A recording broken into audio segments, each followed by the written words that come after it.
নমস্কার বন্ধুরা, যারা 2024-25 ওএসসি স্কলারশিপ অ্যাপ্লাই করেছিলেন এবং আপনারা অ্যাপ্লাই করার পরে দেখছেন স্ট্যাটাসটা চেক করে যে আপনাদের আধার স্ট্যাটাস এনপিসিআই ইনঅ্যাক্টিভ বা নট অ্যাভেলেবেল দেখাচ্ছে। তো আপনারা কিভাবে বুঝবেন আপনাদের ব্যাঙ্ক অ্যাকাউন্টের সাথে আপনাদের যে আধার কার্ডের সেন্ডিং বা এনপিসিআই লিঙ্কটা করানো আছে কিনা, তো সেটা কিভাবে দেখবেন আজকের এই ভিডিওতে আমি আপনাদেরকে স্টেপ বাই স্টেপ দেখাবো। তো অবশ্যই ভিডিওটি লাস্ট পর্যন্ত দেখতে থাকবেন এবং ভিডিওটা যদি ভালো লেগে থাকে অবশ্যই সাবস্ক্রাইব করে পাশে থাকা বেল আইকনটিকে ক্লিক করবেন। চেক করার জন্য প্রথমে আপনাদের কিন্তু আধার পোর্টালে গিয়ে আপনার আধারটাকে লগ ইন করে নিতে হবে। তো এই আধার পোর্টালের লিঙ্কটা কিন্তু আমার এই ভিডিও ডেসক্রিপশানে দেওয়া থাকবে।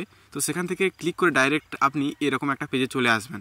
তো এখানে দেখতে পাচ্ছ যে লগ ইন অপশানটা, এই অপশানটাতে ক্লিক করে আপনি আপনার আধার কার্ডের নাম্বারটা দেবেন এবং ক্যাপচার কোডটা বসিয়ে দেবেন।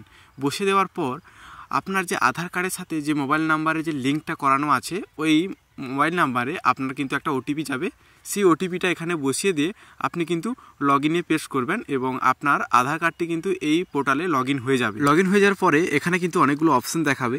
আপনাকে যে অপশানটা সিলেক্ট করতে হবে সেখানে দেখাচ্ছে, দেখতে পাবেন যে একটু নিচের দিকে স্ক্রল করে দেখবেন, এখানে দেখাচ্ছে যে ব্যাঙ্ক সেন্ডিং স্ট্যাটাস। এই যে ব্যাঙ্ক সেন্ডিং স্ট্যাটাস এখানে ক্লিক করবেন।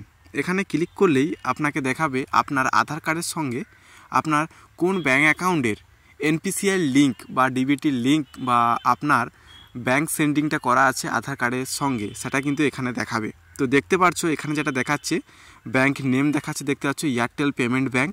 আর সেটা কবে লাস্ট ডেট আপডেট করেছিল, কত 6/5/2023 সালে।